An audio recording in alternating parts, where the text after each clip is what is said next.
Jawaballs! Okay, I have decided to remake the intro to some of this video that I'm doing here so I can get this content posted up on YouTube.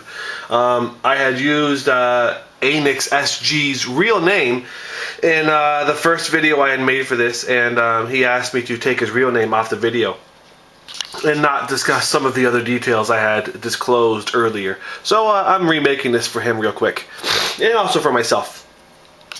So what I have going on here is a commission. He commissioned a bunch of YouTube painters to do a Blood Angels army, and this is my finished entry to his commission. This is what I will be sending him out tomorrow. This is a Blood Angels Whirlwind.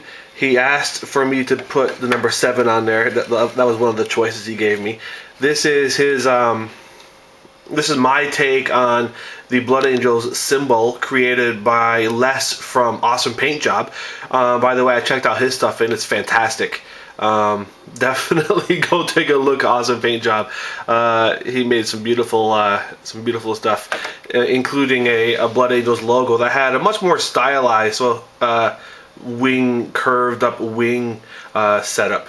Mine is more wing-like, but you know, it's a Annex commissioned different Blood Angels or different painters to do their different takes on this army project, and you know, he commissioned a Jawaballs tank, so that's what he's getting. This is a Jawaballs tank. So anyway, here we are.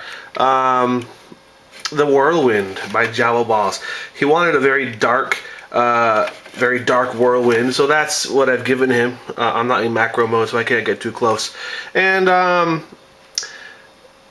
he wanted the tanks to look like they had taken a beating. So while I'm not the best at weathering, I decided to do the best I could. So I've done some weathering on here as well, to make it look like it's been beaten up and old.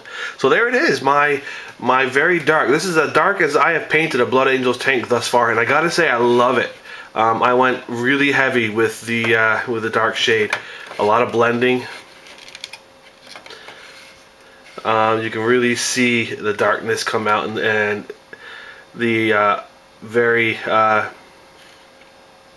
you can see the layers that this took to do, and the back and forth, and how I really pushed the dark. That looks pretty nice from that side. Alright, so there you are, Annex. I hope you're happy with this Blood Angels Whirlwind.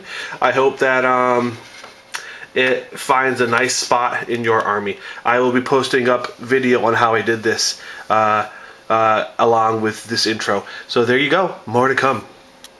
By the way, you can find him here on YouTube. Do check him out. I put him in my favorite channels. Annex SG is his channel.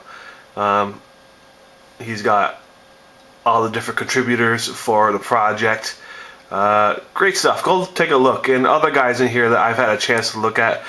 You know, Awesome Paint Job, definitely one of the best painters I've seen. Canvas, very good with his scratch built stuff. Alexandra, girl painter she lives in Germany. She also does some beautiful work. You know, lots of guys here that I recognize, and I'm sure you probably recognize them as well. So go take a look. And it was Dathburn. Where is he? Is he in there?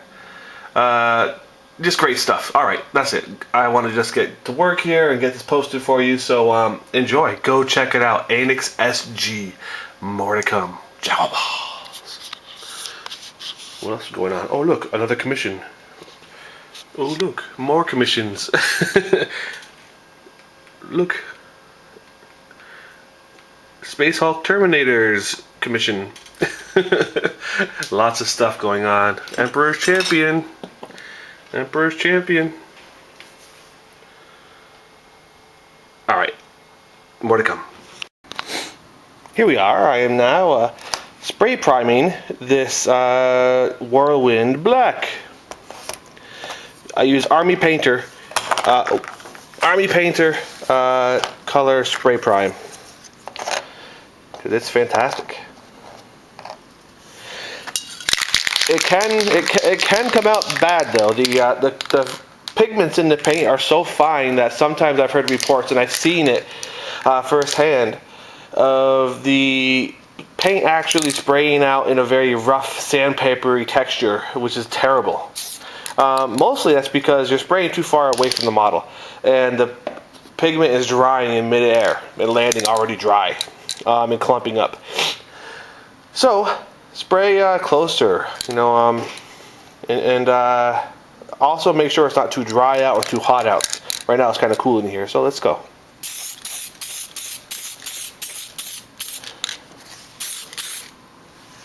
Painting relatively close to the model.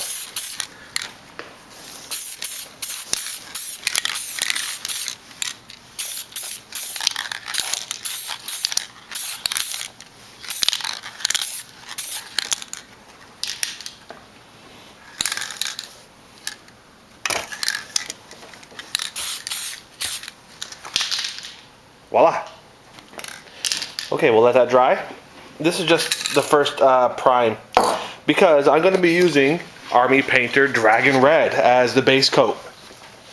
And I don't want to get too much paint onto the undercoat. I don't want it to be too thick, because I'm going to put a pretty thick layer of Dragon Red onto the model.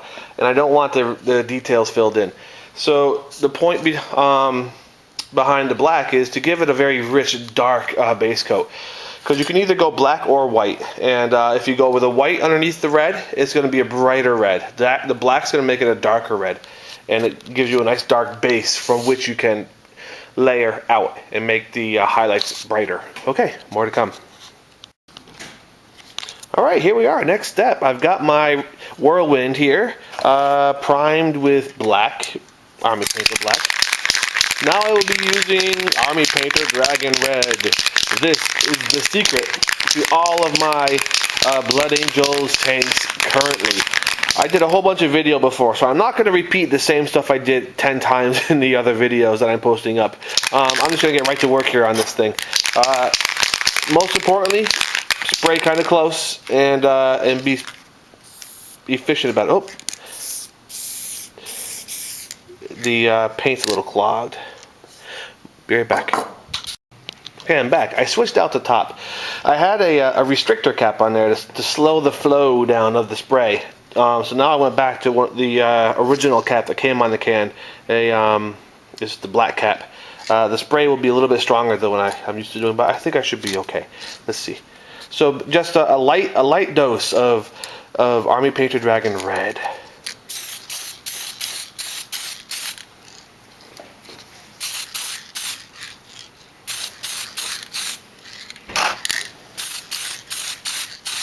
I get it from all angles.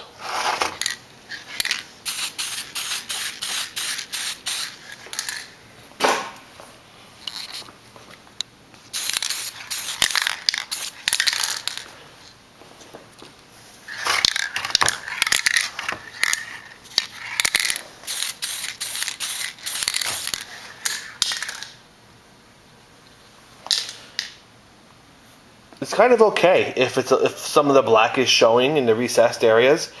You kind of want that. It kind of creates more of the illusion of depth and shadow to have some of the black show. That looks pretty good.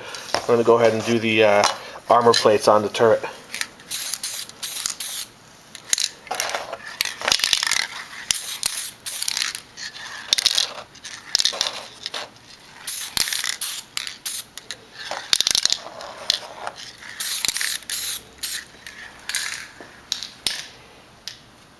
Stuff dries really fast.